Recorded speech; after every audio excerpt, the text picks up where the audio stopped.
Suck your own dick. Hai guys, apa kabar kalian semua? Kembali lagi bersama saya Kardun di channel Kotak Film. Di video kali ini kita akan kembali membahas sebuah alur cerita film terbaru yang berjudul Words of Man 2021. Film ini masih hangat-hangatnya. Namun perlu kalian tahu, film ini mempunyai scene maju mundur. Jadi kalian harus jeli di setiap scene-nya. Film ini dibintangi oleh aktor kebanggaan kita, yaitu Jason Statham.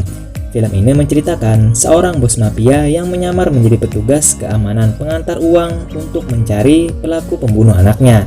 Mampukah ia membalaskan dendam anaknya itu?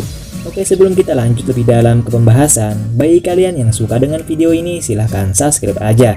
Dan jangan lupa nyalakan lonceng notifikasinya. Tapi kalau kalian gak suka, silahkan dislike aja. Yuk, kita langsung saja ke ceritanya. Film diawali dengan diperlihatkannya dua orang pegawai perusahaan pengantar uang yang sedang melakukan pengantaran uang pada hari itu. Awalnya pekerjaan mereka berjalan lancar seperti biasa, namun di tengah jalan mereka di-stop oleh sebuah truk yang ternyata mereka sedang dirampok dan orang-orang itu mengambil uang yang ada di mobil mereka. Dan film pun baru dimulai. Kemudian, scene berpindah ke seseorang yang bernama Patrick Hale. Kita panggil saja Hale. Ia sedang melakukan lamaran di sebuah perusahaan pengantar uang yang bernama Portico. Ini adalah Terry, ia adalah manajer dari perusahaan itu. Terry membuka lowongan kerja karena dua orang karyawannya telah tewas dalam aksi perampokan yang kita lihat di scene awal tadi. Di sana, ia bertemu dengan Bolette, salah satu pegawai di sana. Bolette ini bertugas untuk menguji kemampuan Hale mulai dari latihan kebugaran jasmani dan latihan menembak target, serta latihan mengendarai mobil. Semuanya dilalui oleh Hale dengan mudah dan mendapatkan skor yang tidak terlalu bagus, namun masih mencapai target untuk lolos. Bolette pun membawa Hale untuk menunjukkan lokernya dan di sana ia bertemu dengan para pegawai lainnya yang bernama Boy. Namun sepertinya ia sedikit diremehkan oleh para pegawai di sana. Di sana, ia mendapatkan sebuah pistol untuk berjaga-jaga. Saat ingin keluar, Hale kembali diremehkan oleh pengawas di sana. Di hari pertamanya, Hale diberikan tugas untuk mengambil uang di sebuah hotel dan ia dipasangkan dengan seseorang yang bernama Boy tadi. Dan lagi-lagi, si Boy ini kembali meremehkan Hale yang merupakan anak baru. Sesampainya di hotel, dengan tanpa gangguan, Hale dapat menjalankan tugasnya dengan baik. Dan mereka membawa uang itu ke markas Portico. Selesai bekerja, seperti biasa, semua pegawai pun pergi untuk beristirahat. Sebelum pergi, mereka harus menempelkan kartu nama mereka. Namun Hale sepertinya sedang mengamati kartu nama yang ada di sana. Bolette pun mengajak Hale untuk santai. Di dalam bar, Hale kembali diganggu oleh seniornya. Dengan sikap dingin dan santainya, ia mampu mengatasi orang tersebut dan membuat orang tersebut menjadi kesal. Bolette pun menjadi kagum dengan sikap dingin yang dimiliki oleh Hale. Di hari kedua, Hale kembali menjalankan tugasnya bersama Boy dan Bolette. Namun, mereka bingung dengan Bolette yang pergi dari tadi dan tak kunjung kembali. Saat itu terdengar di radio bahwa Bolette sedang diserang dan disandera. Yang menyerang Bolette itu menyuruh agar mereka berdua menyerahkan uang yang ada di mobil mereka. Boy yang tadinya terlihat seperti pemberani, ia pun menjadi ketakutan. Namun Hale malah mendesak Boy untuk menuruti permintaan perampok itu dan membawa mobilnya menuju tempat perampok itu.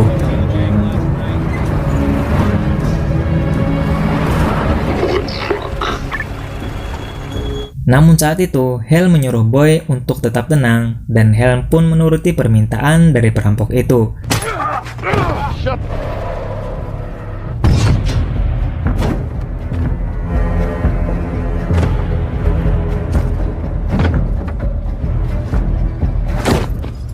Boy, I said throw the money in the fucking... You're fucking serious. Fucking kill!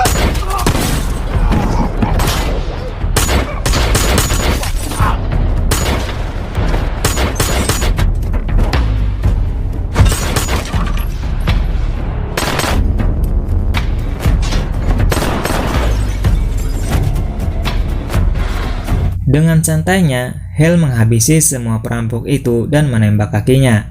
Hale pun bertanya, "Kau bekerja untuk siapa?" Namun laki-laki itu malah mengejek Hal. Suck your own dick. Boy dan Bullet pun terkejut dengan tindakan yang dilakukan oleh Hal. Hal kemudian diinterogasi atas kejadian tadi, dan mereka pun bingung mengapa Hal dapat menghabisi semua perampok itu sendirian tanpa mendapatkan luka sedikit pun. Dan saat itu juga Hal diperlihatkan video kejadian perampokan mobil di awal scene. Namun Hal bilang ia tidak tahu apa-apa tentang video itu, namun ia memperhatikan salah seorang di video itu. Kemudian, direktur perusahaan Portico dan orang itu amat mengapresiasi tindakan yang dilakukan oleh Hal dan mendukung Hal untuk terus menjadi pengawal pengantar uang.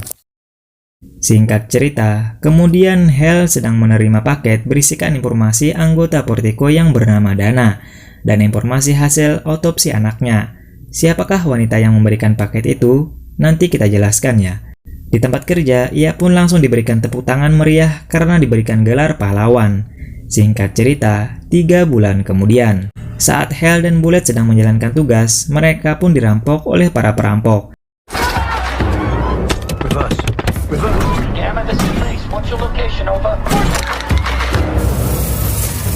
Para perampok itu menyuruh mereka berdua untuk keluar.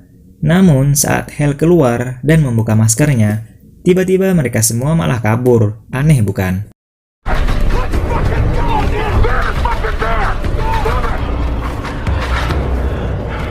Hal kemudian diinterogasi lagi, dan ia mengatakan bahwa perampok itu langsung lari setelah melihatnya.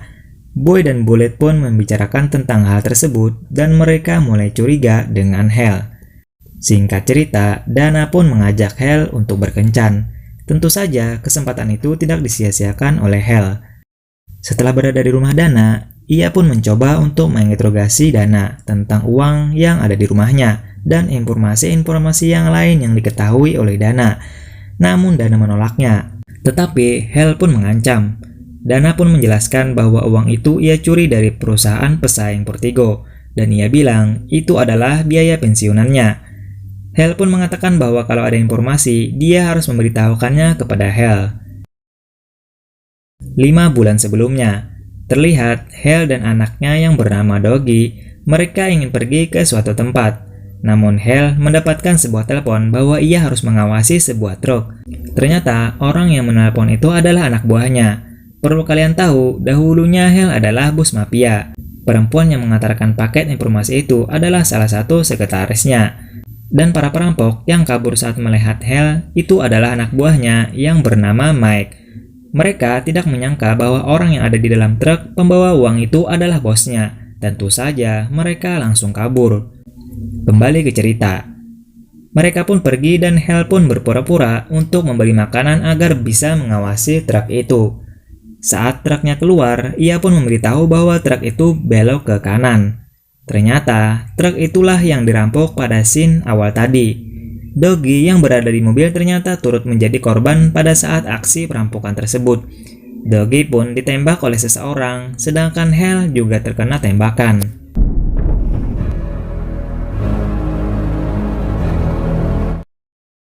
3 bulan kemudian, setelah mendapati dirinya sedang berada di rumah sakit, Hal amat sedih mendapati anaknya yang paling ia sayangi telah mati.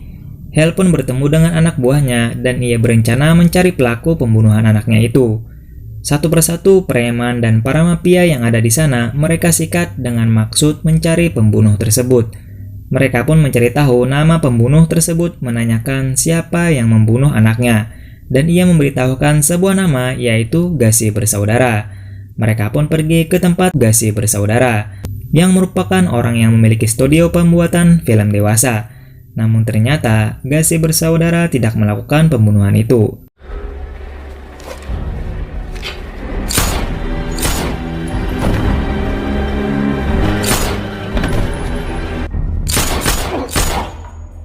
Anak buahnya yang bernama Mike pun ikut prihatin. Mereka telah melakukan pembumi hangusan, namun mereka tidak mendapatkan hasil sama sekali. Hal pun kemudian mengubah identitasnya menjadi Patrick Hale dengan bantuan perempuan tadi, dan memutuskan untuk menyelidiki kasus itu sendiri dan melamar sebagai pekerja di Portico. Ternyata ia telah memfoto seluruh kartu nama di situ, dan ia mengambil kartu nama orang yang mencari masalah padanya di bar kemarin. Scene kemudian berpindah ke sekelompok orang yang merencanakan untuk merampok sebuah rumah yang ditinggali oleh orang Afghanistan di sana. Mereka pun melakukan aksi pencurian itu dengan lancar dan tanpa gangguan. Karena hasil perampokan itu kurang banyak, mereka pun berencana merampok mobil pembawa uang milik perusahaan pesaing Portico, karena mereka memiliki orang dalam di sana. Mereka pun kembali berhasil dengan mulus melakukan aksi perampokan itu. Yes, motherfuckers, these are guns and we will not. You lie to me, I'll fucking kill you. Treat them as normal. Be smart. Sports car's bad. Ketua kelompok itu bernama Jack, dan saat hari ulang tahunnya, mereka kembali merencanakan perampokan pada truk pengantar uang yang lain, yaitu truk Portico. Dan mereka memiliki orang dalam di Portico. Siapakah orang dalamnya? Nanti kalian bakalan tahu ya. Keesokan harinya, mereka pun menjalankan aksinya. Mereka pun melakukan perampokan sesuai dengan scene awal tadi. Terlihat mereka dengan santai menjalankan aksinya tersebut. Karena salah seorang penjaga Portico melawan, salah seorang dari mereka yang bernama Jen pun membunuh petugas itu. Dan ternyata, ia jugalah yang membunuh si Doggy dan menembak Hell.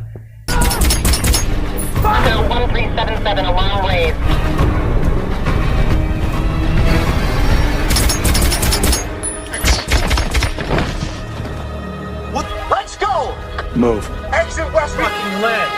3, take his gun. Are we good now?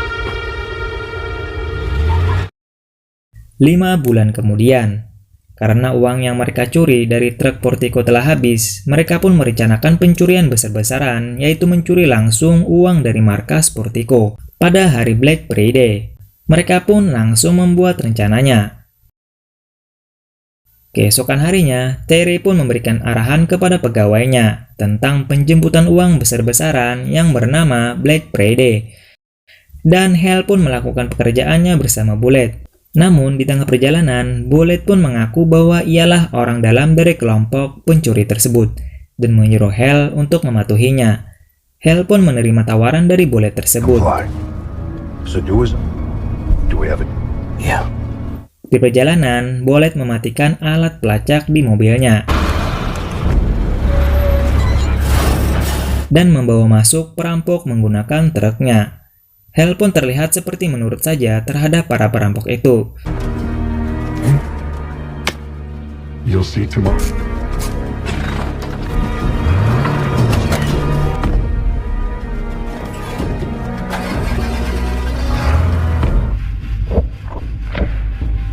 Dan Bullet pun membawa masuk perampok ke dalam markas Portico tanpa diketahui oleh pengawas.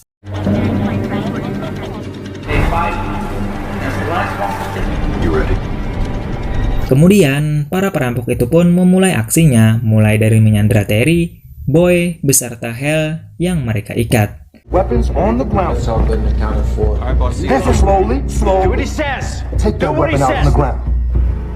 All the way. Get your fucking ass on the ground. Tie his ass up. Behave yourself.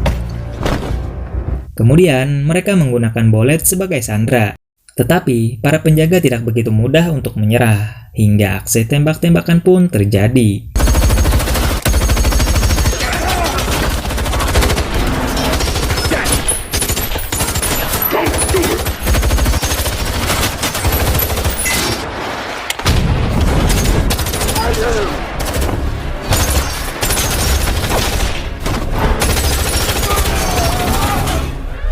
Troy's down.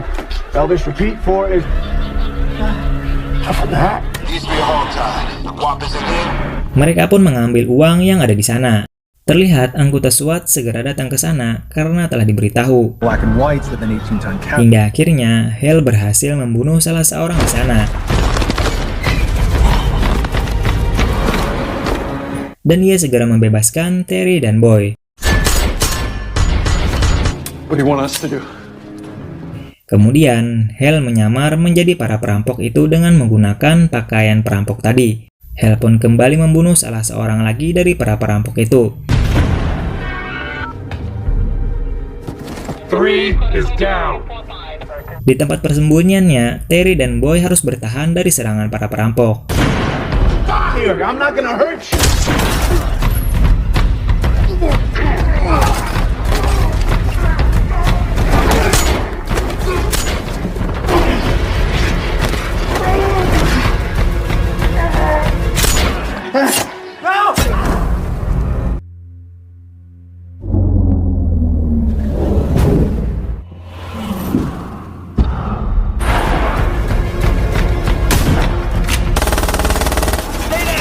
Di luar, Bullet datang menemui Dana dan menghabisi mereka semua karena menjadi pengganggu.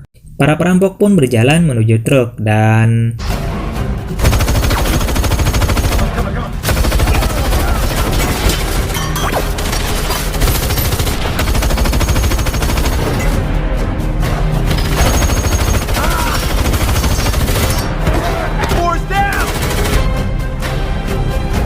Boy pun tewas ditembak Bullet, sedangkan Hell terkapar terkena tembakan Bullet.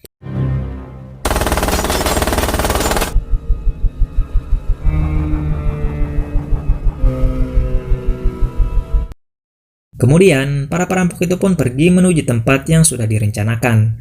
Terlihat Jack yang sekarat karena terkena tembakan. Setelah selesai mengeluarkan uang, Jen pun kembali ke truk, namun di situ ia menghabisi Jack. Dan Jen pun kembali lagi ke Bullet, dan ia bilang bahwa Jack telah mati. Mereka pun pergi membawa uang itu menggunakan kendaraan yang sudah mereka siapkan. Dan saat tiba di mobil, Bullet berencana membunuh Jen. Namun ternyata Jen lebih cepat dari Bullet. Good suspect. The others are fucking gone. Jen pun membawa seluruh uang itu dengan santai dan menguasai semua uang itu. Singkat cerita, Jen pun sudah berada di apartemennya dan hidup bahagia bersama uang-uangnya. Namun, tiba-tiba ternyata Hell sudah berada di tempat itu, dan dia memperlihatkan berkas-berkas kematian anaknya kepada Jen. Setelah membaca itu, Jen pun amat terkejut, dan Hell pun langsung menghabisinya. I want your liver. The lungs.